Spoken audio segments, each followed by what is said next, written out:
জয় গুরু, সবাই আমার প্রণাম নেবেন। আজকে আপনাদের সাথে নিরামিষ একটা রেসিপি শেয়ার করবো। তো প্রথমে আমার শাশুড়ি বুটের ডাল সিদ্ধতে দিয়ে দিল। এরপর সবজিগুলো আপনাদের দেখিয়ে দিচ্ছি। এখানে তারা, আলু, পটল, কাঁকরোল, কাঁচামরিচ, সব রকমের সবজি এখানে আছে।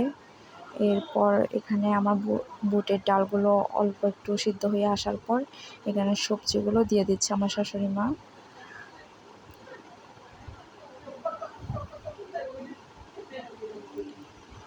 তো প্রায় দেওয়া শেষ। তারপর এর একটা চামচের সাহায্যে নেড়ে ছেড়ে বুটের ডালের সাথে সবজিগুলো ভালোভাবে মিশিয়ে নিচ্ছে।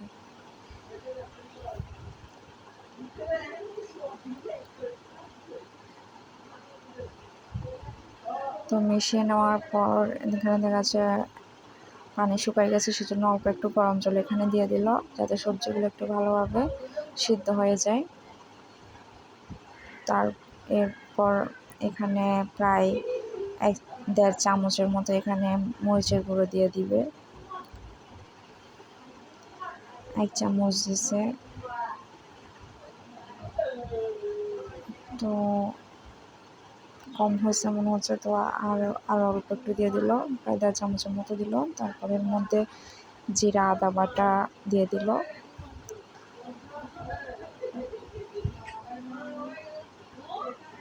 তো এটা একটু নেড়েচেড়ে মিশিয়ে নেবে।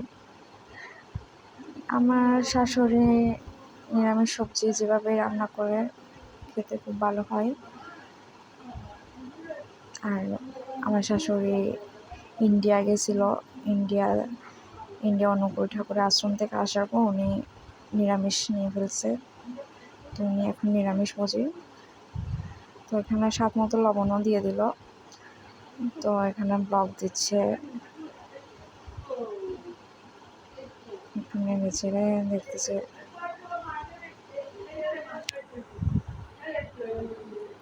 তো আবার ঢাকা দিয়ে দিল। ঢাকা দেওয়ার পর এখন দেখতেছে ডালটা সিদ্ধ হয়েছে কিনা।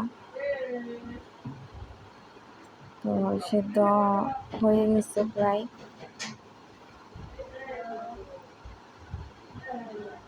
আবার ঢাকা দিয়ে দিল। এখন ফোড়নের মধ্যে দিবে। তেল দিয়ে দিচ্ছে, কিন্তু বাসায় 5 ফোড়ন ছিল না, তাই জিরা দিয়েই ফোড়নটা দিয়ে দিচ্ছে। তো জিরাটা অল্প একটু নেড়ে চেড়ে এখানের মধ্যে সবজিগুলো ঢেলে দিল। তো ফোড়ন দেওয়া শেষ, এবং একটু ব্লক দেওয়ার অপেক্ষা।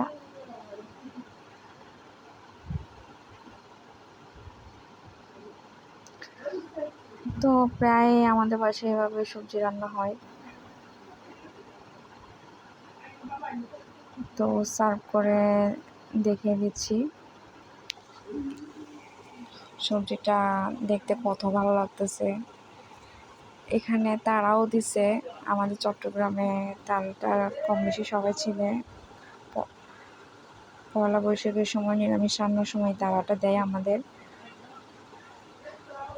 তো ওই তারাটাও দিয়ে দিছে এখানে। তো কেমন লাগছে সবাই কমেন্ট করে অবশ্যই জানাবেন। নমস্কার।